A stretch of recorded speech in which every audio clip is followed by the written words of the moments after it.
देखिए, देश भर में शोक की लहर दौड़ गई है। भारत के दिग्गज उद्योगपति रतन टाटा का निधन बुधवार की शाम को हो गया। उन्होंने मुंबई के ब्रीच कैंडी अस्पताल में अंतिम सांस ली। आपको बता दें, रतन टाटा 86 साल के थे। पिछले कुछ दिनों से उनकी तबीयत खराब थी। दरअसल बुधवार की शाम में उनकी तबीयत ज़्यादा बिगड़ने की खबर आई और जिसके कुछ घंटे बाद ही उन्होंने दुनिया को अलविदा कह दिया। आपको बताएं, रतन टाटा का जाना देश के लिए एक बहुत बड़ी क्षति है। हालांकि देश उन्हें कभी भूल नहीं पाएगा। उन्होंने देश के लिए एक से बढ़कर एक काम किए हैं।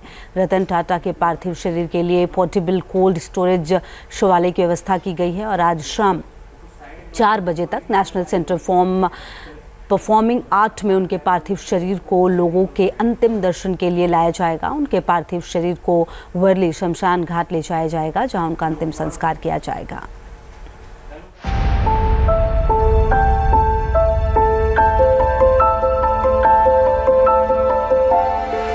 Ladies and gentlemen, thank you again for being with us. Ratan Tata कोई यूं ही नहीं बन सकता।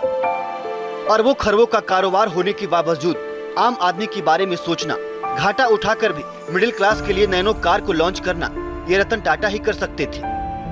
आज पूरे देश की आंखें नम हैं। ये भरोसा करना मुश्किल हो रहा है कि देश के विश्वास की धुरी रतन टाटा नहीं है। उद्योग जगत का सबसे विश्वसनीय नाम रतन टाटा नहीं रहे। दुनिया का कोई ऐसा कोना नहीं जहां टाटा ग्रुप ना हो। 100 से भी ज्यादा देशों तक टाटा ग्रुप को पहुंचाने का श्रेय अगर किसी को जाता है तो वो है रतन नवल टाटा। बुधवार की देर शाम मुंबई के ब्रीच कैंडी हॉस्पिटल में रतन टाटा ने आखिरी सांस ली।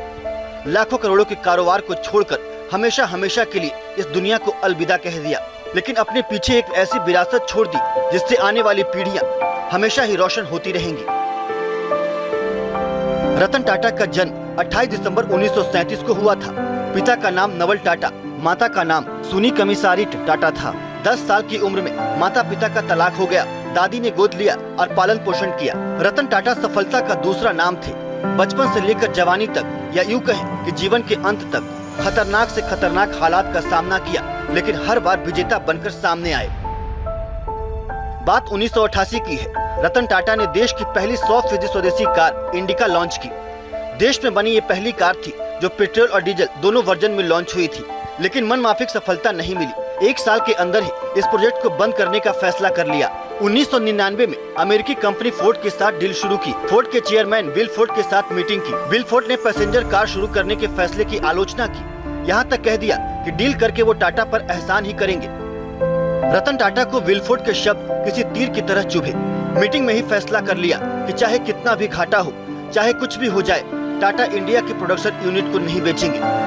रतन टाटा ने 9 साल के भीतर ही अपने अपमान का ऐसा बदला लिया जिससे आज भी अमेरिका के ऑटोमोबाइल जगत में याद रखा जाता है। 2008 में आई मंदी की चपेट में आने से फोर्ड दिवालिया होने की कगार पर पहुंच गई। फोर्ड का बाजार पूरी दुनिया में गिरने लगा। डूबती फोर्ड कंपनी को उबारने का जिम्मा टाटा ने लिया। अब बातचीत की टेबल पर सामने विलफोर्ड थे और शर्तों के साथ बात कर रहे थे रतन टाटा। रतन टाटा ने फोर्ड के 2 पॉपुलर ब्रांड जगुआर और लैंड रोवर को खरीद लिया। $2.3 बिलियन यानी आज के हिसाब से करीब 19,000 करोड़ रुपए में ये डील की गई। रतन टाटा देश की शान थे। हर भारतीय को उन पर गर्व है। उनके बारे में बात करके, उनकी उपलब्धियों को देखकर हर भारतीय का सीना गर्व से चौड़ा हो जाता है। जिस बिल फोर्ड ने इंडिका की लॉन्चिंग को लेकर जानकारी और अनुभव का अभाव कहकर रतन टाटा का मजाक उड़ाया था, वही बिल फोर्ड अपने डूबते कारोबार को बचाने के लिए भारत आया। रतन टाटा की शर्तों पर डील की। रतन टाटा ने 86 साल की उम्र में दुनिया को अलविदा कह दिया। उनके निधन की खबर मिलते ही रात से ही बड़े बड़े लोगों का ब्रीच कैंडी हॉस्पिटल पहुंचना शुरू हो गया। प्रधानमंत्री मोदी समेत राजनीति से लेकर कारोबारी जगत के दिग्गजों ने अपनी संवेदनाएं प्रकट की।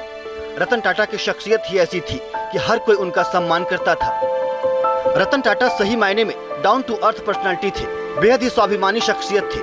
टाटा जैसे बड़े कारोबारी समूह से सीधा रिश्ता होने के बावजूद एक आम युवा की तरह करियर की शुरुआत की थी। रतन टाटा ने पहली नौकरी IBM में की थी। परिवार में किसी को भी नौकरी के बारे में नहीं बताया।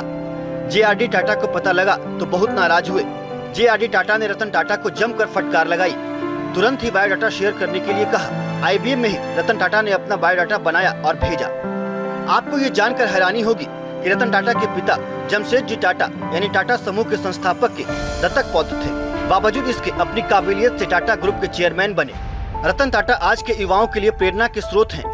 आज की युवा पीढ़ी जब अपने बुजुर्गों से दूर भाग रही है, रतन टाटा अमेरिका में बड़ी नौकरी और अपने पहले प्यार को छोड़कर सिर्फ इसलिए भारत लौट आए थे क्योंकि यहाँ उनकी दादी की तबीयत खराब चल रही थी। दादी की देखभाल के लिए भारत आए और अपना घर चलाने के लिए IBM की नौकरी की। रतन टाटा ने 1962 में टाटा इंडस्ट्रीज से अपने कारोबारी करियर की शुरुआत की। टाटा परिवार का हिस्सा होने के बावजूद कंपनी के सारे काम करने पड़ते थे। चूना पत्थर तक की खुदाई की, ब्लास्ट फर्नेस में टीम मेंबर के रूप में काम किया। रतन टाटा 1962 में टाटा ग्रुप से जुड़े, टेल्को में नौकरी ज्वाइन की। 1981 में JRD टाटा के उत्तराधिकारी बने। 1991 से 2012 तक टाटा समूह के चेयरमैन रहे। रतन टाटा ने 75 साल की उम्र में टाटा सन्स के अध्यक्ष पद को छोड़ दिया। जिस समय पद से हटे, टाटा ग्रुप का कारोबार 100 बिलियन अमेरिकी डॉलर से अधिक ऊंचाई पर पहुंच चुका था। रतन टाटा जैसा बन पाना हर किसी के बस की बात नहीं है। आखिरी समय तक वो हौसले की मिसाल बने रहे। सोमवार को तबीयत खराब होने के बाद उनको मुंबई के ब्रीच कैंडी हॉस्पिटल में भर्ती कराया गया था।